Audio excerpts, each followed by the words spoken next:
26 ayat 17 sampai 29. Dengarkan baik-baik ya. Pada hari pertama, hari raya Waktu Tidak Berarti, datanglah murid-murid Yesus kepada Yesus dan berkata, "Di manakah engkau menghendaki kami untuk mempersiapkan pengumuman Paskah bagimu?" Lalu jawab Yesus, "Pergilah ke kota kepada si Anu dan katakan kepadanya, pesan guru, waktumu hampir tiba. Aku ingin merayakan perjamuan Paskah di dalam rumahmu bersama-sama dengan murid-muridnya."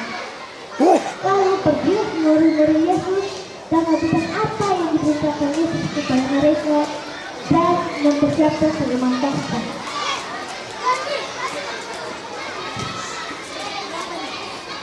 Saat malam sudah tiba, Yesus duduk makan bersama-sama dengan murid-muridnya. Ketika mereka sedang makan, Yesus berkata, "Aku berkata kepadamu, sesungguhnya seorang di antara kamu akan menyerahkan aku." Lalu dengan rasa sedih, satu persatu murid-muridnya berkata, "Bukan aku, ya Tuhan, bukan aku juga, ya Tuhan." Dan Yesus menjawab, "Siapa yang bersama-sama dengan aku mencelupkan tangannya ke dalam timah ini adalah orang yang akan menyerahkan aku. Anak manusia memang akan pergi dengan apa yang sudah tertulis tentang dia. Akan tetapi celakalah orang yang menyerahkan anak manusia itu. Dan akan lebih baik lagi sekiranya orang itu tidak dilahirkan saja." Yudas yang akan menyerahkan Yesus berkata, "Bukan aku, ya Rabi." Tetapi Yesus menjawab, "Engkau telah mengatakannya." Lalu ketika mereka sedang makan,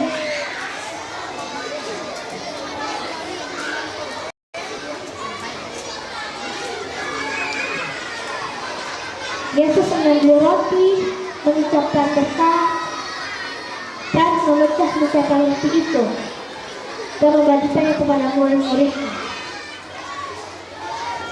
dan berkata, "Ambillah, makanlah, inilah tubuhku."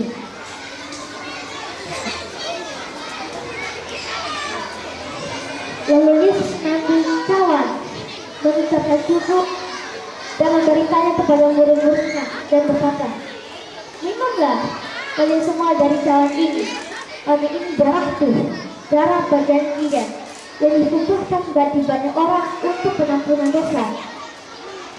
Lalu Yesus berkata lagi, "Aku berkata kepadamu, mulai sekarang aku tidak akan lagi minum dari tepok anggur ini pada hari atau berikutnya, yaitu yang baru, bersama-sama dengan kamu dalam kerajaan Bapa-Ku."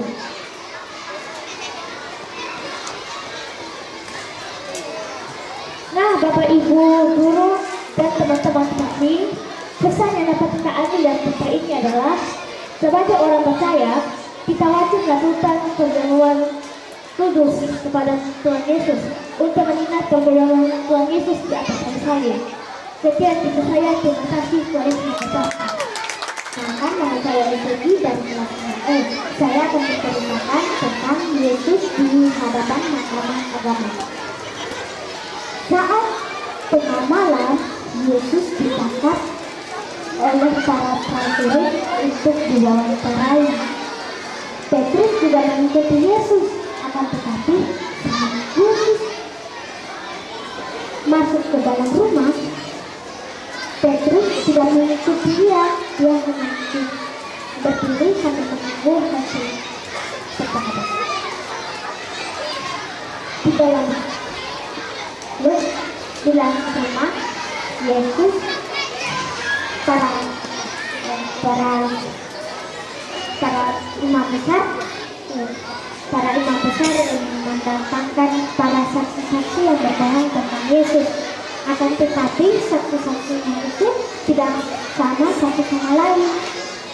Tetapi ada dua orang yang berkata, "Ia bilang bahwa ia dapat merobohkan bait Allah dan membangunnya dalam 3 hari.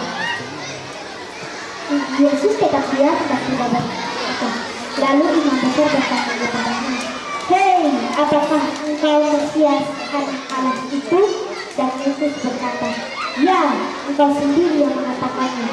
Aku akan duduk di samping kanan Allah dan akan duduk turun dari sana dengan kekuasaan surga." Lalu imam besar itu berkata, "Dia telah menghujat Allah. Apa yang kita tunggu? Ayo hukum mati dia saja. Ayo, ayo." Lalu mereka meludahi Yesus dan menghukumnya. Sekian, terima kasih. Pada hari ini saya mau menceritakan kisah Yesus disalib yang terambil dari Matius 27 ayat 32 sampai 44. Ketika keadaan tercampur-campur, para prajurit Romawi dan para gerombolan masyarakat membawa Yesus berjalan keluar dari kota. Lalu mereka melihat ada Simon orang Kirene. Disitulah mereka menyuruh Simon orang Kirene untuk memikul salib Yesus. Sesudah itu sampailah mereka di bukit Golgota. Di sanalah tempat mereka menyalibkan Yesus. Di sana prajurit Romawi memangku tangan dan kaki Yesus. Sesudah itu para imam-imam dan para ahli Taurat mengata-ngatai Yesus dan berkata, "Engkau bisa selamatkan orang lain, mengapa tak bisa selamatkan dirimu sendiri?" Sesudah itu, sesaat sebelum wafat, Yesus memejamkan mata dan berkata, "Sudah selesai." Yang berarti dia sudah menyelesaikan tugasnya di dunia ini untuk menyelamatkan kita sebagai umatnya. Sekian dan terima kasih. Hai teman-teman, perkenalkan nama saya Clement Tobing, perwakilan dari kelas 4A. Hari ini saya akan bercerita tentang Yesus disalibkan. Cerita ini diambil dari Matius 27 ayat 32 sampai 44. Selamat mendengarkan. Pada suatu siang, ada seorang yang bernama Simon dari Kirene. Simon dari Kirene ini ingin pergi ke kota Yerusalem untuk beribadah. Tetapi saat ingin memasuki kota itu, dia melihat banyak sekali orang sedang berjalan keluar Yerusalem. Ada apa ya? Pikir Simon. Dia lalu mendekati rombongan itu. Tiba-tiba terdengar suara, "Hei kamu sini, pikul salib ini."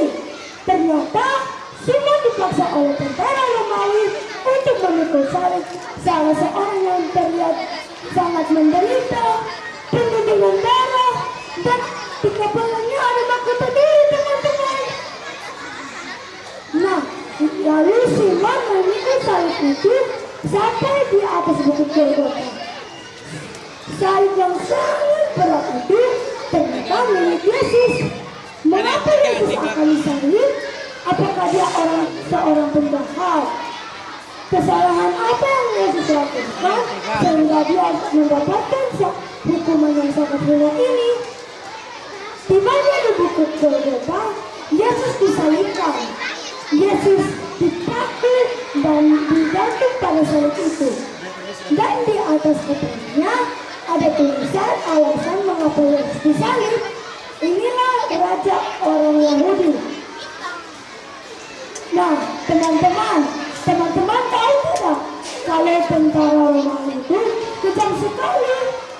Saat panas yang sangat panas, mereka malahan memberikan Yesus minum anggur bercampur-campur saat Yesus haus.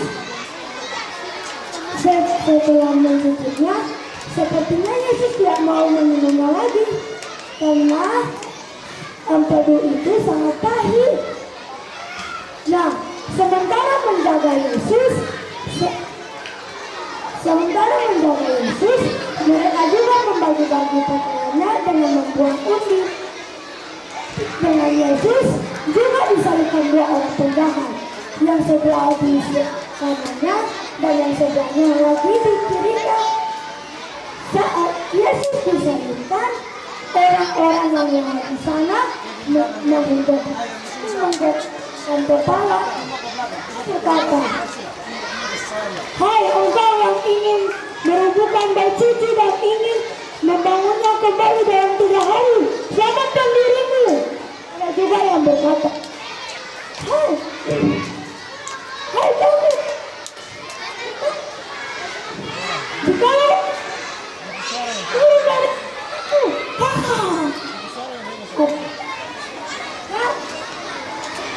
sama ahli-ahli Taurat dan tua-tua Yahudi juga ikut mengolok-olokkan dia.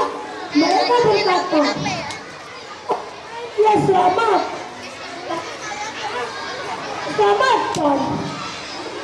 orang Yahudi. Baiklah, jika ia turun dari salib itu maka kita akan percaya."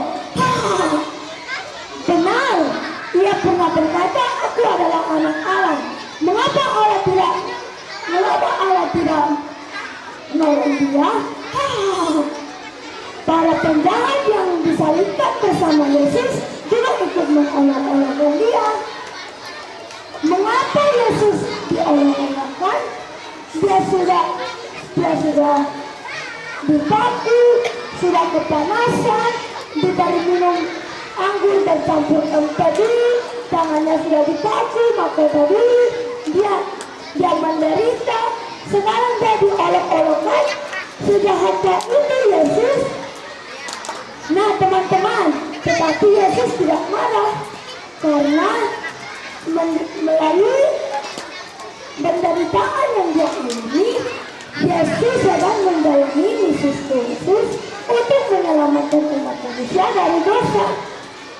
Teman-teman, Yesus berhasil untuk menjalankan misinya dari awal sampai akhir. Cerita Yesus di kayu salib adalah arti dari cinta sejati Yesus kepada kamu dan saya. Demikian cerita saya. Semoga menjadi berkat bagi kita semua. Dan Yesus memberkati. Salam. Shalom teman-teman, juri-juri dan guru-guru semua. Perkenalkan, nama saya Venesia Putri Yulianti dari kelas 6C. Hari ini saya akan menceritakan tentang perjamuan terakhir dan ceramah dari Matius 26 ayat 14 sampai 16. Yesus menyembuhkan yang sakit dan ia memberi makan orang lapar. Ia begitu menyayangi yang terbuang dan mengajarkan semua orang tentang kerajaan Allah. Tetapi para pemimpin tidak menyukai pengajaran Yesus. Mereka sangat membenci Yesus sehingga mereka ingin membunuh mereka. Mereka memberi 30 keping perak kepada Yudas, salah satu murid Yesus. Saat Yesus dan murid-muridnya sedang merayakan Paskah, tiba-tiba Yesus berkata, "Salah satu dari kalian akan mengkhianati aku." Dengan terkejut, mereka semua berkata, "Bukan aku Tuhan, bukan aku." Yesus berkata, "Iya, bukan kamu. Salah satu dari kalian akan mengkhianati aku." Yudas pun berkata, "Bukan aku Tuhan, sumpah bukan aku." Engkau tahu siapa orangnya. Pergilah Yudas, lakukanlah. Yesus pun mengerti dan ia bersyukur kepada Tuhan. Ia memecahkan roti itu dan kembali kepada muridnya. Ia berkata ketika memakan ini, "Kuserahkan tubuhku kepadamu untuk menghapus dosa-dosa yang ada di dunia ini." Yesus pun mengambil cawan dan bersyukur kepada Tuhan. "Mari, setiap orang yang minum darah ini, kutujukan darahku kepadamu, agar dosa-dosa yang ada di dunia ini dapat diampuni." Yesus dan murid-muridnya dan bernyanyi ke taman Getsemani. Jalan serta Yesus, jalan serta setiap hari.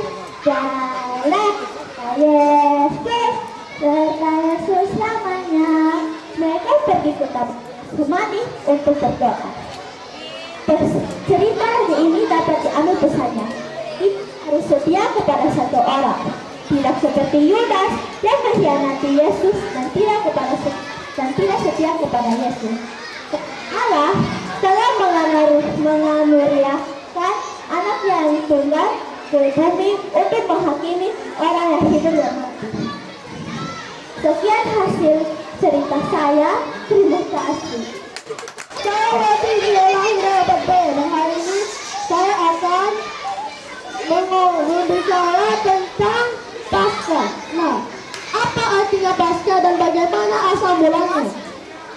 Yuk, ayo kita mengetahui tentang Paskah yang artinya melewati. Melewati itu apa? Nah, pada zaman Israel dulu, malaikat maut Tuhan melewati rumah orang-orang memoleskan darah anak domba di pintunya, sehingga anak sulung mereka selamat dari maut.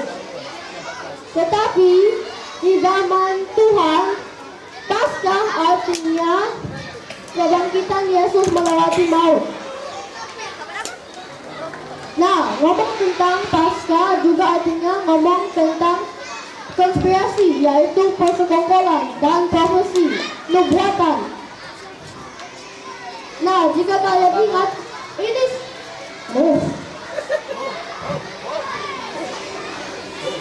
ini semuanya awalnya berawal dari pertemuan para imam kepala dan ketua Yahudi yang berencana jahat sekali untuk menangkap dan membunuh Yesus, dan menggunakan Yudas Iskariot untuk sebagai jalan untuk melancarkan aksi mereka. Tahukah siapa itu Yudas Iskariot? Betul sekali, dia adalah murid Yesus langsung. Apakah dengan menjadi pengikut Yesus otomatis kau menjadi suci? Tidak, sama sekali tidak. Yudas sanggup mengkhianati Yesus untuk bayaran 30 keping perak. Nah, sekarang harganya itu sekitar 247.000 rupiah lah. Apakah artinya Yesus kalau pilih murid? Tidak. Dia tahu sepenuhnya tentang Yudas, bagaimana dia sebenarnya dan apa yang Yudas akan lakukan terhadap Yesus. Tetapi itu tidak akan mengubahkan kasih Yesus kepada muridnya. Buktinya, pada makan malam terakhir, Yesus masih membagikan roti dan anggur kepada semua muridnya, tanpa kecuali sebagai tanda pengampunan dosa mereka. Ada satu lagi ketulusan Yudas loh. Dia keberatan ketika seorang wanita mencurahkan minyak wangi yang mahal di kepalanya Yesus. Nah, Yudas mengatakan bahwa pemborosan itu tidak perlu. Padahal Yesus pun memuji perbuatan wanita itu. Wanita itu tanpa disadarinya sedang mempersiapkan penguburan Yesus. Sebuah perbuatan yang akan selalu dikenang dan disebut kapan dan dimanapun Injil diberitakan. Sebagai manusia, Yesus juga merasa stres loh terhadap kematiannya. Lalu dia mengajak murid-muridnya untuk menemani dia berdoa di Taman Getsemani. Saking takutnya, dia merasa seolah-olah keringatnya tetesan darah. Untungnya seorang malaikat Tuhan datang dan memberikannya kekuatan. Ia bersorak dan berkata, "Jadilah kehendak Bapa." Lalu saat Yudas datang dengan ciuman mautnya, Yesus sama sekali tidak melawan. Bukan karena dia tidak bisa, dia lemah atau dia tidak bisa memanggil pasukan bala surga, tetapi dia menyerahkan diri untuk menggenapi nubuatan itu. Saat Yesus diadili oleh imam besar, Petrus yang biasanya paling nyali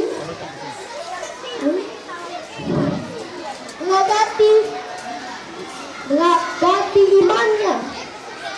Ternyata Petrus menyangka Yesus 3 kali. 3 kali Petrus. Nah, ini adalah persamaan dengan Petrus dan Yudas. Mereka dua-duanya mengkhianati Yesus.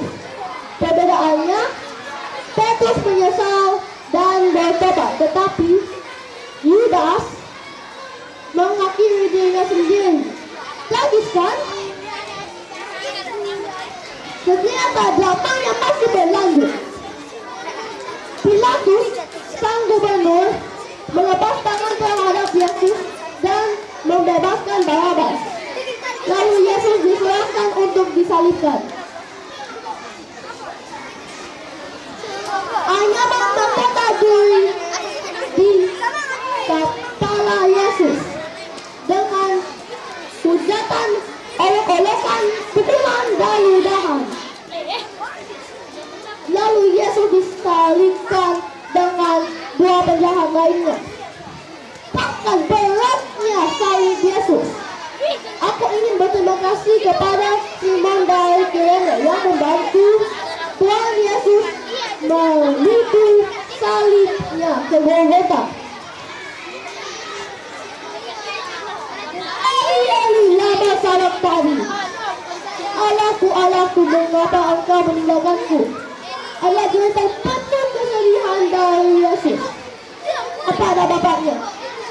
Lalu ia mengakhiri penderitaan dan mengatakan, Bapa, ke dalam tanganku kuserahkan nyawaku. Tiba-tiba tabir baut Allah terbelah. Terjadi gempa.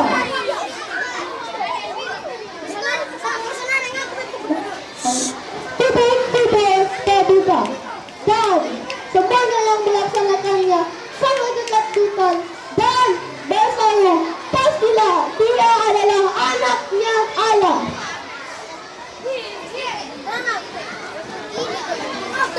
Setelah Yusuf dari Arimatea menghadap Pilatus untuk meminta tubuhnya Yesus, ia menguburkannya di kubur baru miliknya. Kuburannya dimeterai dan dijaga.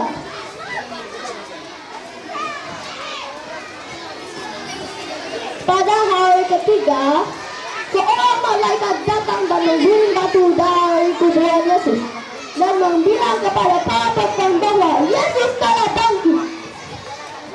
Yeay, haleluya! Dia bangkit, dia hidup. Lalu kita semua yang percaya kepadanya ada harapan dan masa depan.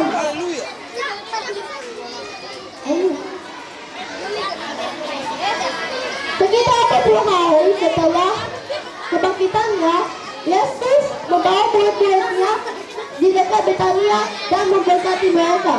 Lalu dia berangkat ke surga dan duduk di sebelah kanan Allah. Nah,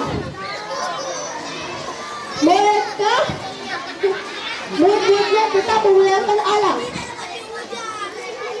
dan Yesus tetap meneguhkan mereka dengan tanda-tanda yang menyertainya. Dan Roh Kudusnya masih bekerja sampai sekarang. Kita adalah saksi-saksinya yang tidak melihat namun percaya. Lalu, menurut saya ada 3 pelajaran yang kita bisa dapatkan dari ceritanya. Pertama, apakah kita seorang pengikut Yesus yang palsu atau yang sejati? Pengikut Yesus yang sejati ketika berdosa akan bertobat dan mengikuti gurunya dengan taat. Kedua, keselamatan adalah kasih karunia bagi semua orang, tetapi Tergantung kamu jika mau menerimanya atau menolaknya. 3.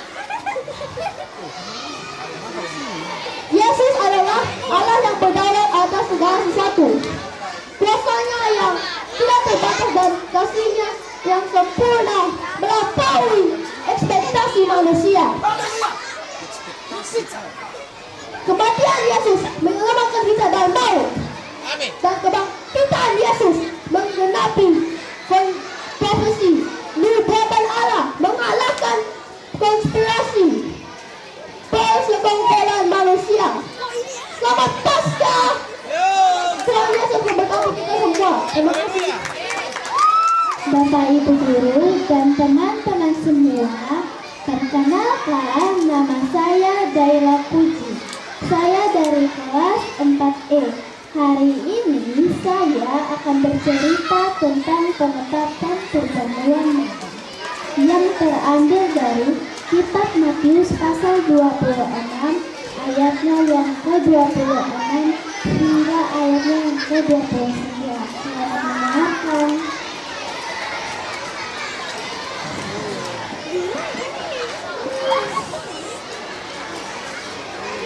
Jadi pada waktu itu Tuhan Yesus dan murid-muridnya sedang mengadakan perjamuan malam, di mana Tuhan Yesus dan murid-muridnya sedang makan malam bersama. Lalu Tuhan Yesus mengambil sebuah roti, lalu memecahkannya, memberikan kepada murid-muridnya dan berkata, ambillah roti ini, makanlah roti ini, sebab inilah tubuhku.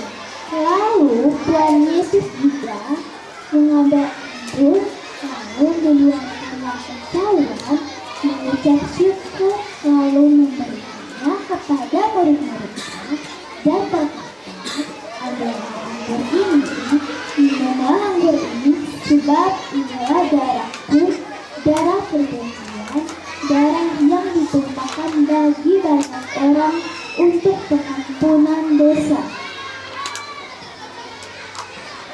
Lalu Tuhan Yesus berkata lagi kepada murid-muridnya.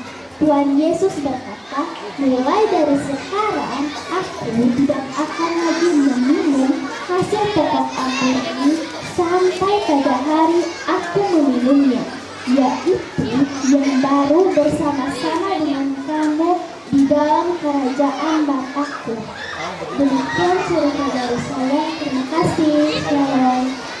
Saya akan membawakan cerita tentang Yesus disalibkan. Cerita ini terambil dari kitab Matius 27 ayat 32 sampai 34. Cerita ini kali banyak dibawakan di gereja dan di sekolah minggu, tapi saya akan membawanya kembali lagi. Sebelum Tuhan Yesus disalibkan, Tuhan Yesus dipukul dan dicambuk dengan kejam. Dan belum sampai situ juga teman-teman, kepala Tuhan Yesus ditaruh mahkota duri yang sangat tajam. Dan di situ Tuhan Yesus sudah sangat kesakitan. Dan para prajurit menyuruh Tuhan Yesus untuk memikul salib yang begitu berat. Dan setelah Tuhan Yesus dan para prajurit itu keluar dari kota Yerusalem, Tuhan Yesus tidak mampu lagi mengangkat kayu. Lalu para prajurit menyuruh salah seorang yang bernama Simon orang Kirene untuk membantu Tuhan Yesus memikul kayu salibnya itu.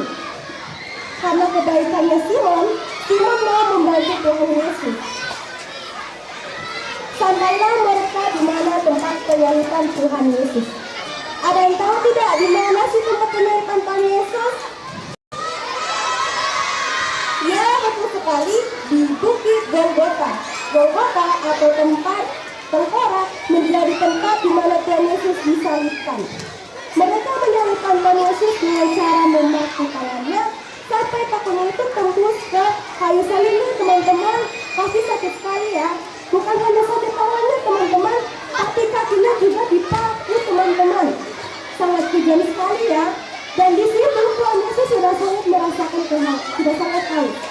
Dan para prajurit memberikan minum Tuhan Yesus anggur bercampur dengan air teduh. Tetapi mereka memberikannya bukan bukan cara bukan dengan cangkir, bukan dengan gelas, tapi caranya adalah mengikat kain di ujung kayu, lalu menuangkan anggur berserta ampuri itu, lalu memberikannya kepada tubuh Yesus. Nah, bayangkan ya teman-teman, kalau kita memiliki luka yang kecil saja, terkena dengan tetesan-tetesan cuka yang asam, pasti pedih sekali ya teman-teman. Begitu juga dengan Tuhan Yesus, pasti saja ada tetesan-tetesan jatuh. Tuhan Yesus yang sudah terkena banyak sekali luka, dan itu Tuhan Yesus sudah sangat merasakan. Dan di situ Tuhan Yesus tidak mau meminumnya lagi. Dan di atas kepala Tuhan Yesus ditaruh papan yang bertulisan Injil. Ada yang tahu tidak apa sih kepanjangan dari Injil? Ya, betul sekali, inilah raja orang Yahudi. Dan para prajurit juga membuang undi untuk mengambil jubah Tuhan Yesus. Di jam teman-teman dan para ahli-ahli, para orang-orang yang lewat di depan Tuhan Yesus yang sangat memuji Tuhan Yesus, mereka menggeleng-gelengkan kepala mereka lalu berkata, "Hai engkau yang mau merubuhkan bait suci dan membawanya dalam 3 hari, selamatkanlah dirimu jikalau engkau anak Allah." Begitu juga para ahli-ahli Taurat dan para imam-imam kepala lewat di depan Tuhan Yesus dan sambil menggeleng-gelengkan kepala dan berkata, "Orang lain ia selamatkan, tetapi dirinya sendiri tidak dapat ia selamatkan. Baik ia turun dari kayu salib itu, dan kami akan percaya kepadanya." Kejam sekali ya teman-teman, sudah diolok-olok lagi, sudah membuang undi untuk mendapatkan pakaiannya, tetapi Tuhan Yesus tidak memuji mereka. Tetapi Tuhan Yesus berkata, "Bapa, ampunilah mereka, sebab mereka tidak tahu apa yang telah mereka perbuat." Nah teman-teman, dari cerita ini kita diajarkan untuk saling mengasihi sesama kita, saling mengampuni dosa sesama kita, karena Tuhan mengampuni dosa kita, menebus dosa kita di atas kayu salib. Hadirin dan semua teman yang saya kasihi, hari ini saya akan menceritakan sebuah kisah yang menarik. Kisah ini terambil dalam Matius 26 ayat 69 sampai 75. Mau tahu ceritanya? Begini ceritanya. Jadi, berawal dari Yesus yang ditangkap dan dibawa ke mahkamah agama. Diam-diam, Petrus mengikutinya dari belakang. Dan seketika sampai, dia pun duduk bersama hamba-hamba lainnya di luar halaman. Nah, tiba-tiba saat Petrus duduk, ada hamba perempuan yang mengatakan, "Hei, bukankah engkau yang selalu mengikuti Yesus, orang Galilea itu?" Tetapi Petrus menjawab, "Tidak, bukan saya. Saya tidak tahu apa maksudnya." Petrus pun bangun dan pergi ke pintu gerbang. Sesampainya di pintu gerbang, ada seorang hamba pria yang mengatakan, "Iya benar, dia adalah orang yang selalu mengikuti Yesus, orang Nazaret itu." Tetapi Petrus berbalik ke belakang dan menjawab, "Tidak, saya bukan orang itu." Kemudian hamba-hamba yang lain pun mendekatinya dan ada satu orang yang mengatakan, "Iya benar, dia adalah salah satu orang dari mereka, jelas dari bahasanya." Petrus pun menjawab, "Tidak, saya tidak kenal orang dia." Kemudian tiba-tiba ayah pun berkata, "Tungguin, tungguin." Petrus pun teringat dengan kata-kata Yesus, yaitu, "Petrus, engkau akan menyangkalku sebanyak 3 kali, dan kau akan menyangkalku sebelum ayat berkokok." Petrus pun sedih dan keluar sambil menangis. Nah, kisahnya sudah selesai. Jadi, pesan dari kisah ini adalah mengikuti Yesus itu tidak mudah.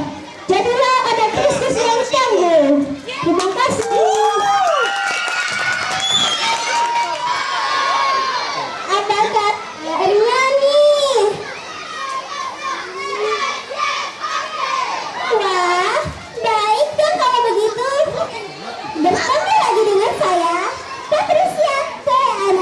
dari kelas 5C. Hari ini Patricia mau bercerita nih tentang kematian dan kebangkitan dari Tuhan Yesus. Jadi, tanpa berlama-lama lagi, begini kisahnya. Dan sementara di Israel terdapat 12 murid Yesus. Teman-teman, di sini ada yang hafal tidak nama-nama murid dari Tuhan Yesus? Yang hafal, angkat tangan dong. Wah, salah satu murid Tuhan Yesus yang bernama Judas Iskariot. Ia pergi setelah seorang wanita mencurahkan minyak berlian mahal di atas kepala Yesus. Kira-kira kemana ia pergi? Ternyata ia pergi menemui seorang imam kepala. Tok, tok, tok. Tok, tok, tok.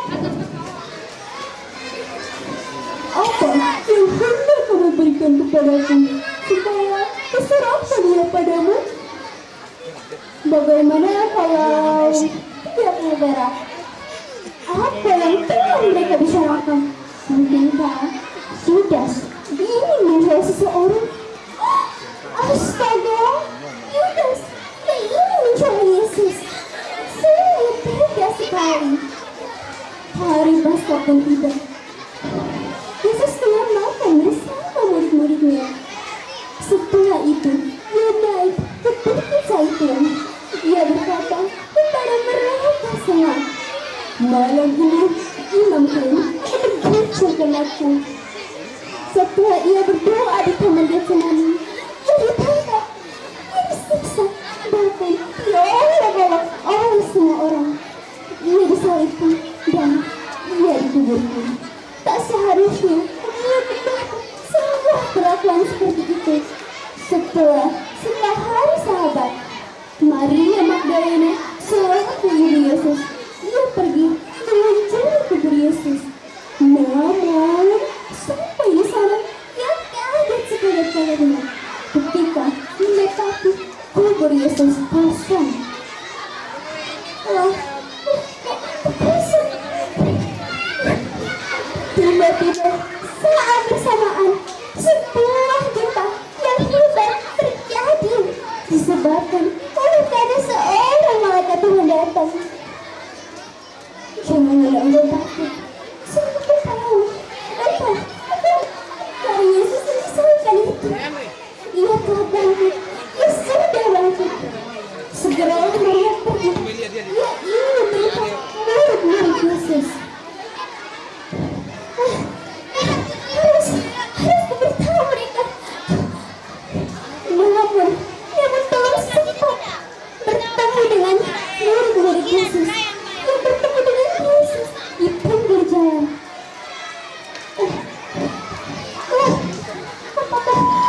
Kenapa itu terjadi?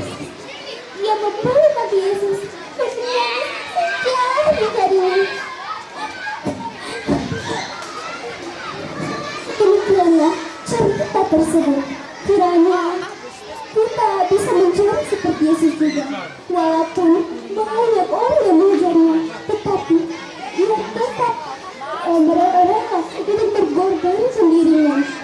Sekarang ini pilihan kalian. Apakah kalian mau ikut Yesus atau tidak? Kalau mau, tunggu apa lagi? Masih ada kesempatan kok jadi orang yang lebih baik. Semangat ya, God bless you.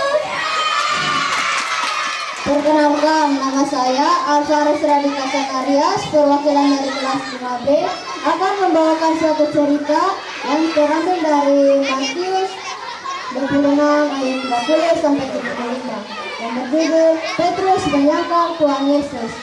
Simak baik-baik ya.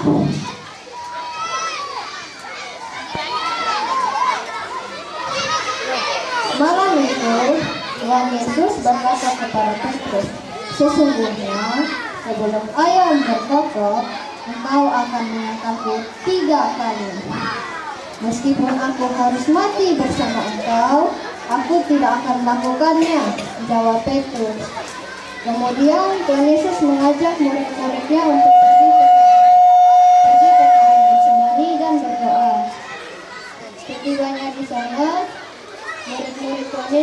hendak tertidur, Tuhan Yesus pun berdoa dengan sungguh-sungguh.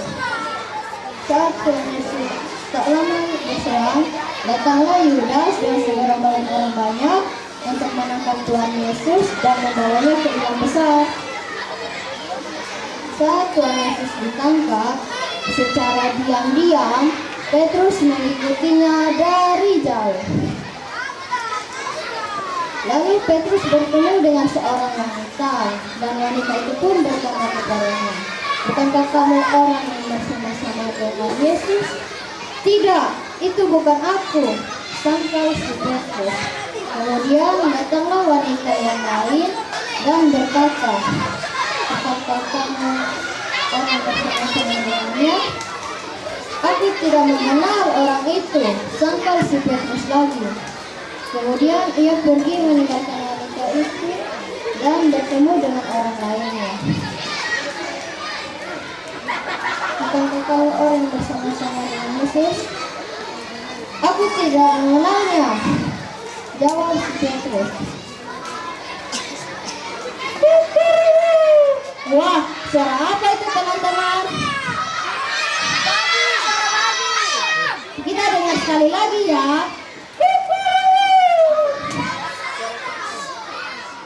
Petrus pun menangis karena mendengar suara ayam berkokok dan teringat perkataan Tuhan Yesus kepadanya. Demikian dari cerita Petrus menyangkal Tuhan Yesus. Tapi tunggu dulu, setelah Tuhan Yesus disalib dan mati dan bangkit, Tuhan Yesus telah mengampuni dosa Petrus dan kita murid-muridnya yang dikasihinya. Sekian, terima kasih. Shalom. Tentang Yesus mati yang terambil dari Matius 20 ayat 45 sampai 56. Selamat mendengarkan. Mulai dari jam 12, kegelapan meliputi daerah itu sampai jam 3. Kira-kira jam 3 terdengar suara Yesus, suara nyaring Yesus berkata, "Eli, Eli, lama sabachthani," yang artinya, "Allahku, Allahku, mengapa engkau meninggalkan aku?" Lalu beberapa orang di situ berkata, "Ia memanggil Elia." Lalu salah seorang dari mereka mengambil bunga karang, mencelupkannya ke dalam anggur asam dan mencucukkannya pada sebatang bulu dan memberi Yesus minum. Tetapi orang-orang lain di situ berkata, "Jangan, baiklah kita lihat apakah Elia datang untuk membantu ia." Lalu beberapa saat kemudian terdengar suara Yesus menyerahkan dirinya, menyerahkan nyawanya kepada Allah. Seketika itu tabir bait suci terbelah menjadi dua dari atas sampai ke bawah. Terjadi gempa bumi, bukit-bukit batu terbelah dan kuburan-kuburan terbuka. Orang-orang kudus yang telah meninggal bangkit. Setelah kebangkitan Yesus, orang-orang kudus yang telah meninggal bangkit dari kuburannya dan masuk ke dalam kota kudus dan menampakkan dirinya kepada banyak orang. Lalu kepala pasukan dan prajurit-prajurit yang menjaga Yesus sangat ketakutan. Dan beberapa prajurit berkata, "Sungguh, ia ini adalah anak Allah." Di sana terlihat banyak perempuan-perempuan yang mengikuti Yesus dari Galilea untuk melayani Yesus. Beberapa perempuan-perempuan tersebut yaitu Maria Magdalena, Maria anak-anak Yakobus dan Yusuf, dan ibu dari anak-anak Zebedeus. Sekian cerita dari saya, terima kasih. Selamat hadir pada pagi hari ini. Sekarang saya akan menceritakan tentang kisah kematian Yesus yang terambil dari Matius 27 ayat 32 sampai ayatnya yang 56. Maka sampailah mereka di suatu tempat bernama Golgota, yang artinya tempat tengkorak. Lalu mereka memberi Yesus minum anggur. Bersambung apa? Sesudah menyalibkan dia, mereka membagi-bagi pakaian Yesus dan membawa pergi. Orang-orang Israel itu mengolok-olokkan dia dan berkata, "Selamatkanlah dirimu jika engkau anak Allah. Turunlah dari salib itu." Begitu juga dengan kepala dan ahli Taurat menghujat dia. Mulai jam 12, kegelapan meliputi seluruh tanah itu. Lalu berserulah Yesus dengan suara nyaring. Katanya, "Eli, Eli, lama sabachthani," yang artinya, "Allahku, Allahku, mengapa engkau meninggalkan aku?" Lalu berserulah Yesus dengan suara nyaring dan menyerahkan nyawa. Tabir bait suci pun terbelah dua. Terjadilah gempa bumi. Bukit-bukit terbelah. Kuburan-kuburan terbuka dan banyak orang-orang kudus bangkit dan mengatakan kepala pasukan dan prajurit-prajurit yang menjaga Yesus menjadi sangat ketakutan lalu berkata, "Sungguh, dia ini adalah anak Allah." Sekian dan terima kasih. 27 atau 45 sampai 46. Kira-kira jam 12 sampai jam 3 kegelapan menyelimuti tanah itu. Lalu kira-kira jam 3 Yesus berseru dengan suara nyaring, "Eli, Eli, lama sabachthani," yang artinya, "Allahku, Allahku, mengapa engkau meninggalkanku?" Berapa orang di situ berkata, "Ia memanggil Elia." Lalu datanglah seseorang yang mengambil bunga karang lalu mencelupkannya ke dalam anggur asam lalu mencucukkannya kepada sebatang bulu dan memberi Yesus minum. Lalu Yesus menyerahkan nyawanya dan tabir suci terbelah dari atas sampai bawah dan terjadi gempa bumi dan bukit-bukit batu terbelah dan kuburan-kuburan terbuka dan banyak orang kudus yang telah meninggal bangkit dan menampakkan diri kepada mereka. Lalu kepala prajuritnya sangat ketakutan dan berkata, "Sungguh, ia ini adalah anak Allah." Dan setelah Yesus menyerahkan dirinya, di sini juga terlihat ada perempuan-perempuan yang mengikuti Yesus dari Galilea untuk melayani Yesus. Sekian dan terima kasih terima kasih. Shalom, selamat pagi teman-teman dan Bapak Ibu semuanya. Perkenalkan, nama saya Audrey Tekenya Jakino. Saya perwakilan dari kelas 5 untuk memberikan cerita hari ini. Tahukah kamu mengapa Yesus disalibkan? Ya, betul. Untuk menebus dan menyelamatkan manusia. Bagaimana dia menceritakan kematian Yesus sebagai salib? Berdasarkan ceritanya, mari kita dengarkan baik-baik. Setelah Yesus selesai dengan perbuatannya, kata Yesus kepada murid-murid, "Kamu tahu dia akan dimanfaatkan di mana Anak Manusia akan diserahkan untuk disalibkan." Saya ketua Yahudi istana yang besar Kayafas mereka menginginkan rencana untuk membunuh Yesus. Ketika Yesus dibebaskan, datanglah seorang perempuan membawa minyak yang mahal. Minyak itu dicurahkan ke atas kepala Yesus. Melihat tindakan itu, murid berkata, "Untuk apa pemborosan ini?" Yesus mengetahui pikiran mereka dan berkata, "Mengapa kamu menyusahkan perempuan ini? Karena ia melakukan suatu perbuatan baik. Karena orang-orang miskin selalu ada pada tidak akan selalu bersama-sama kamu." Hari pertama dari hari raya Raya, semua murid-murid Yesus kepadanya dan berkata, "Di mana engkau membantu kami mempersiapkan perjamuan Paskah bagimu?" Jawab Yesus, "Waktuku hampir tiba. Di rumahmu lah aku merayakan Paskah bersama-sama dengan murid-muridku."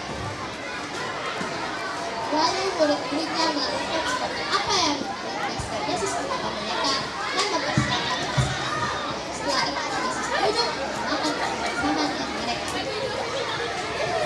Ketika murid-murid sedang makan, berkatalah Yesus kepada mereka, "Aku berkata kepadamu, sesungguhnya seorang di antara kamu akan menyerahkan aku." Dengan hati yang sedih, berkatalah seorang demi seorang kepadanya, "Bukan aku, ya Tuhan." Ia menjawab, "Dia yang bersama-sama dengan aku yang mencelupkan tangannya ke dalam bajuku, dialah yang perlu belakang." Yudas yang laki pun berkata, "Bukan aku, ya Rabi." Tapi Yesus berkata, "Engkau telah mengatakan." Setelah menyanyikan nyanyian pujian, pergilah Yesus dan murid-murid ke Bukit Zaitun. Yesus pun berkata kepada mereka, "Malam ini kamu semua akan tergoncang mengenai. Biarpun mereka semua tergoncang imannya karena engkau, tetapi aku sekali-kali tidak." Yesus menjawab, "Aku berkata kepadamu, sesungguhnya sebelum ayam berkokok, kau berkata aku 3 kali." Petrus pun, "Sekalipun aku harus mati bersama-sama dengan engkau, aku tidak akan."